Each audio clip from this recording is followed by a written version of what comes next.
Third time's a charm. I'm having technical difficulties, as I seem to always. 4.3%, 12 IBUs. I hope my mic's working today.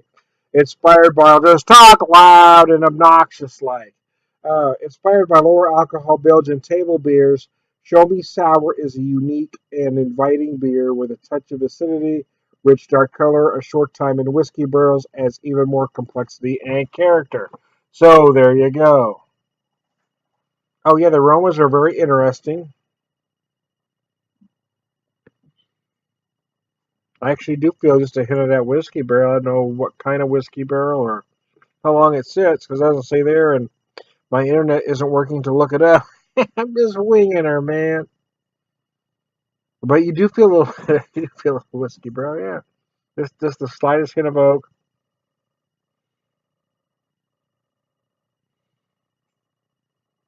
There's no fruit in it, but I almost get like a dark sour cherry like aroma.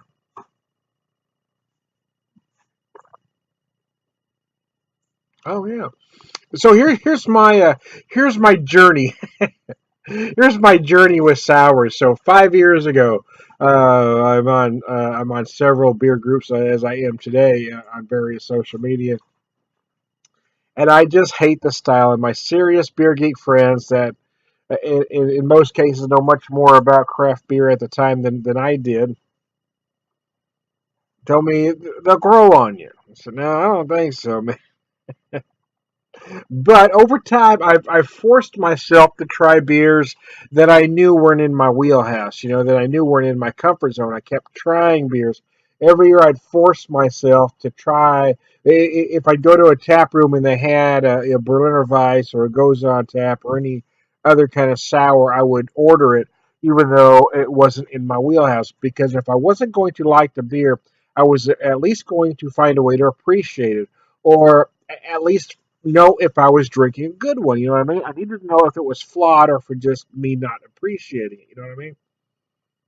And over that journey over the last 5 years, I've come to appreciate them a little bit. I won't say I like them all, or I won't say any sour style is my first choice. But turn it. The timer went off. It took me longer to do this than I anticipated.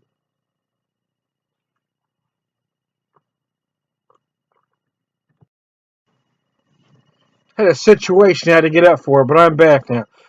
Anyways, I've kind of had a timer on in the kitchen, so I had to get up and switch it up. But anyways, yeah. So that's kind of my journey. But along the way, though, it wasn't. Well, it was mostly my beer friends. Not as like I said, I would intentionally go to places and order them, even though they know it wasn't working for me. But because I needed to know how to understand a good one. If I wasn't going to like the style, that's fine.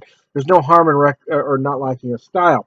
But I get frustrated when I watch certain beer reviewers pan a beer when there's nothing wrong with the beer. They just don't get the style. So I was going to understand if I was drinking a good one, whether or not it worked for me or not. You know what I mean? So I had several beer friends, Mark Pyle, John the Brew Guru, Red Rooster kind of helped me out to try to understand the style. They would send me beers and then give me information on that they knew that I may not have been aware of. The end result is, like I said, I still don't like everyone I have, but I do find myself ordering a Berliner Weiss or a Goes every once in a while, and not just because I want to get out of my comfort zone, because I'm looking forward to trying it. Which is why I tried this one. I was curious about it and wanted to see if it would work, for my particular taste buds.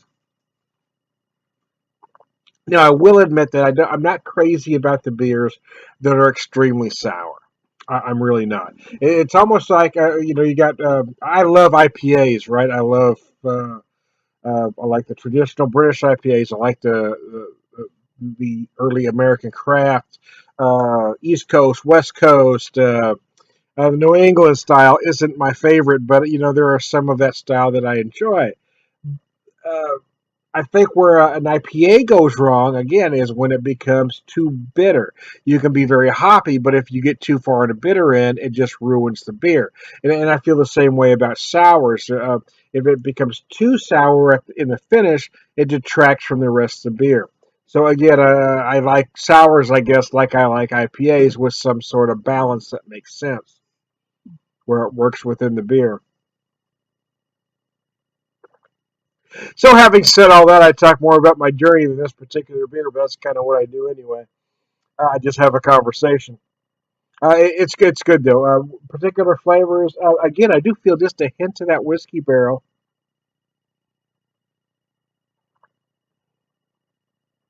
Again, it's probably just me, but I'm feeling kind of like a tart cherry. I'm feeling some raisin in there. It is very dry at the end, which is I'm going to attribute to mostly that whiskey barrel because I do feel some of that whiskey barrel right at the very end. As far as actual whiskey notes, you don't get a lot, just a slight hint. I feel more of a just again, kind of like the suggestion. With I hate using that word because it sounds very pretentious, but I want to say like you feel that oakiness kind of at the end, and just like the slightest hint of the actual whiskey. So there you go. Yeah, you know what? At $6.99, I would buy this all day. The first time I saw this and thought about picking it up, it was about 10 a six pack. And to be honest with you, for my particular taste, I wouldn't pay 10 a six for it. Although quality wise, it is worth it if it's a style that you identify with. For me, at $7 is perfect. It's probably I'd probably purchase again at eight. But for me, if I'm going to spend $10 a six pack, there are other styles uh, in my wheelhouse that work better. But if we're talking quality, yes, I believe this is a quality beer at any price. So there you go. I am trying to beer whisper, beer evangelist. Excuse me, prolific beer drinker, purveyor of wisdom, and say it with me, all around good guy.